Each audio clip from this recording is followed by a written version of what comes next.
Hello my dear student, कौन fail होगा, कौन पास होगा, किस आंसर पे नंबर मिलेंगे, किस आंसर पे नंबर नहीं मिलेंगे, कॉपी कैसे चेक होती है, इन सभी डाउट को दूर करने के लिए ही है ये क्लास। आप इस क्लास को अच्छे से देखें, एक एक पॉइंट को मैं समझाने वाला हूं प्रूफ के साथ। इस क्लास को देखने के बाद आपको बिल्कुल क्लियर हो जाएगा कि आपका रिजल्ट क्या रहने वाला है। तो आपकी टेंशन को दूर करने के लिए ही ये क्लास है। इस क्लास को कंप्लीटली जरूर देखें। सभी बोर्ड एग्जाम, चाहे वो यूपी बोर्ड है, राजस्थान बोर्ड, अप्रॉक्स सभी बोर्ड एग्जाम क्लोज हो चुके हैं और सेंट्रल एग्जाम भी। तो क्या है, ये क्लास 12th 10th सभी बोर्ड एग्जाम के लिए है। हम अच्छे से डिस्कस करेंगे पॉइंट टू पॉइंट, तो सभी इस क्लास को अच्छे से देखें, टेंशन ना लें। आपकी टेंशन खत्म करने वाला हूं मैं, पॉइंट टू पॉइंट बात करेंगे। अब क्लास को स्टार्ट करते हैं। यहां पे देखिए, हम पहला पॉइंट लेते हैं। पहला पॉइंट हमने लिया है, किस आंसर पर मिलेंगे नंबर।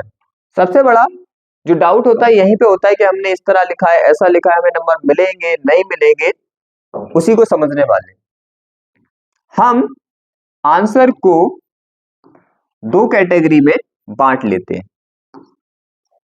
एक होता है हमारा करेक्ट आंसर और एक होता है हमारा रिलेटिव आंसर। करेक्ट आंसर का मीन्स होगा कि आपको जो पूछा गया है प्रश्न में, क्वेश्चन में जो पूछा गया है वही आपने लिखा है, तो उसको बोलते हैं हम करेक्ट आंसर। और दूसरा रिलेटिव का मीन्स ये होता है, जो क्वेश्चन में पूछा गया है, प्रश्न में पूछा गया है, वो तो आपने करेक्टली नहीं लिखा लेकिन उसी से रिलेटिव लिख दिया। जैसे फॉर एग्जांपल मान लो कि हमारे पास एक परमाणु का क्वेश्चन है। किसका? परमाणु से क्वेश्चन पूछा गया है, प्रश्न पूछा गया है।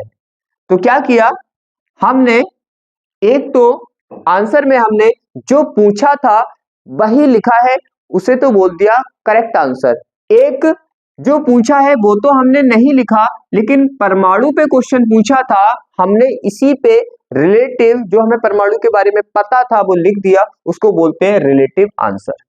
तो करेक्ट आंसर और रिलेटिव आंसर, करेक्ट आंसर पे भी नंबर मिलते हैं और रिलेटिव आंसर पे भी नंबर मिलते हैं। करेक्ट पे तो फुल मिलेंगे लेकिन रिलेटिव पे आपको फुल नहीं मिलेंगे, नंबर जरूर मिलेंगे। तो ऐसे मान लिया जाए 1/3 नंबर के अप्रॉक्स यहाँ पे मिल जाते हैं, 33% नंबर के अप्रॉक्स मिल जाते हैं रिलेटिव को अपने, अगर आपने सही से लिखा है तो।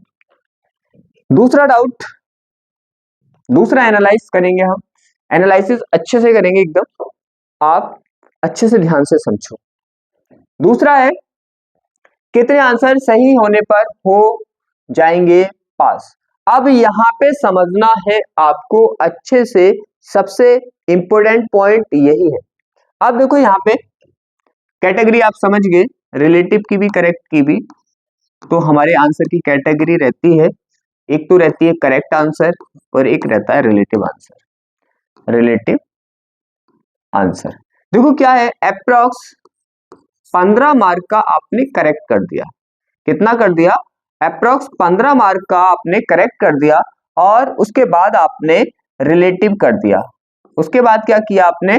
ऑल आंसर क्या किए? रिलेटिव कर दिए। तो क्या होगा, तब भी आप क्लियर पास हो जाओगे, टेंशन ना लो, आप क्लियर पास हो। और एक आता है कि जिसने ऑल आंसर रिलेटिव किए हैं तो उसका क्या होने वाला है।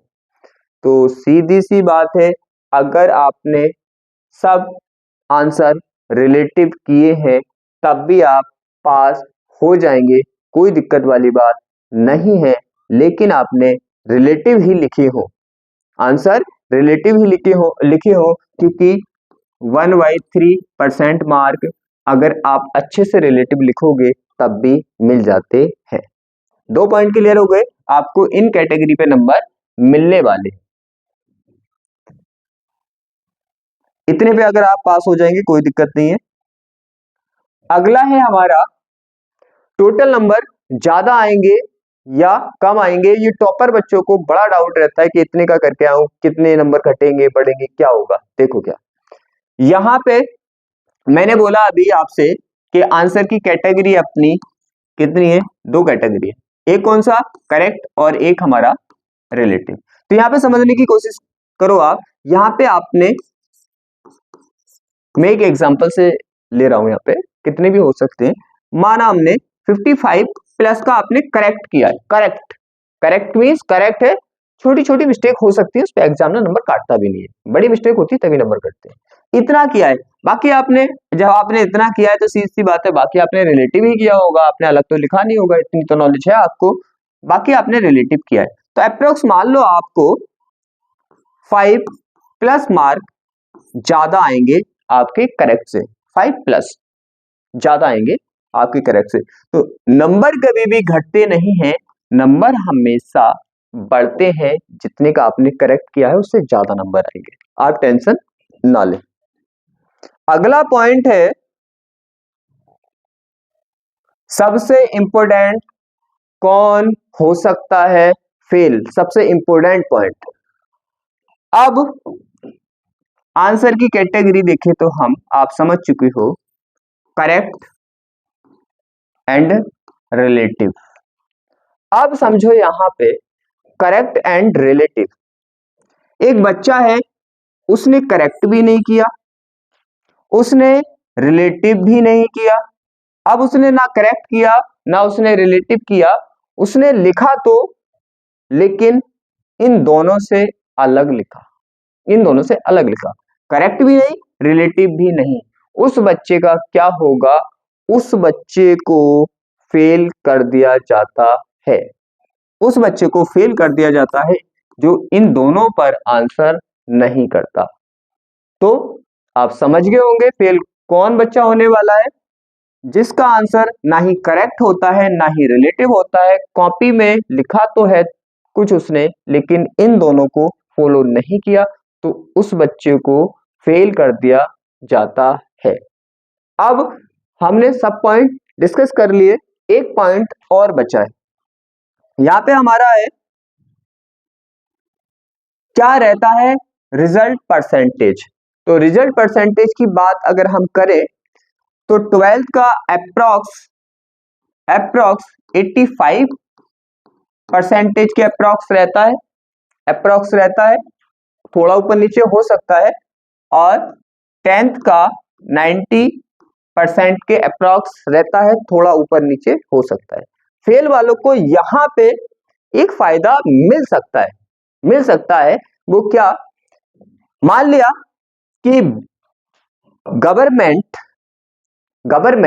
का प्रेशर रहा कि आप क्या करो इस साल थोड़ा अच्छा रिजल्ट रखो। क्यों, क्योंकि गवर्नमेंट क्या होते हैं, गवर्नमेंट तो चाहती है कि देश का भला हो, ज्यादा से ज्यादा लोग पढ़े आगे आए, तो गवर्नमेंट का प्रेशर रहता है। जैसे मान लिया फॉर एग्जांपल ज्यादा बच्चे फेल हो रहे हैं, तो गवर्नमेंट कभी ये नहीं चाहेगी कि ज्यादा बच्चे फेल हो। तो गवर्नमेंट यही सोचती है, यही थिंकिंग रहती है गवर्नमेंट की कि ज्यादा से ज्यादा बच्चे पास हों, आगे जाएं, अच्छा करें देश के लिए और अपने लिए। तो ऐसा होता है कि कभी कभी यहाँ पे परसेंटेज अगर इंक्रीज कर दी जाती है, इंक्रीज कर दी जाती है, परसेंटेज इंक्रीज कर दी जाती है, तो फेल होने वाले बच्चों का नंबर कम हो जाता है और जो बच्चा फेल हो रहा था वो भी पास हो जाता है। लेकिन इस कैटेगरी में भी वो बच्चा आएगा जो कॉपी में लिखकर आया है, क्या करके आया है, लिखकर आया है, चाहे कुछ भी लिखकर आया है। लेकिन ये चांस कब रहते हैं, जब रिजल्ट की परसेंटेज हायर रहे तब, हायर रहे तब। मैं तो यही बोलूंगा इस साल यही लगे और कम से कम बच्चे क्या हो, फेल हो, ज्यादा से ज्यादा बच्चे पास हो। मैं तो टीचर हूं, मैं तो यही चाहूंगा कि 100% रिजल्ट रहे, सब बच्चे पास हो जाएं, जिससे किसी को भी कोई टेंशन ना हो। लेकिन आप समझ गए होंगे कहाँ पे कैसे आपने आंसर किए हैं, कितने मार्क आपके आ सकते हैं, मैं आपकी हर तरह से फुल सपोर्ट करता हूँ, आपकी टेंशन को दूर करता हूँ। लेकिन जिसको टेंशन हुई है कि मैंने इस तरह से किया है, वो भी टेंशन ना ले। लाइफ का छोटा सा एग्जाम है, ऐसे एग्जाम तो चलते रहते हैं। लाइफ बहुत बड़ी चीज है, एग्जाम बहुत छोटी चीज है। इस साल अगर रिजल्ट खराब भी होता है तो क्या हो गया, लाइफ खत्म नहीं हुई ना। क्या मालूम आने वाले टाइम में आप टॉप कर दो, तो आप उदास ना हो। छोटे छोटे एग्जाम है, चलते रहते हैं। क्या मालूम आप नेक्स्ट टाइम में कुछ बड़ा करने के लिए आए हो दुनिया में। आप टेंशन ना लें। इसी के साथ हम आज की क्लास को क्लोज करते हैं। Best of luck. आप अपनी पढ़ाई अच्छे से करते रहें। आने वाले टाइम में आप बहुत आगे जाएं, बहुत अच्छा करें, अपनी लाइफ में हमेशा आगे रहें।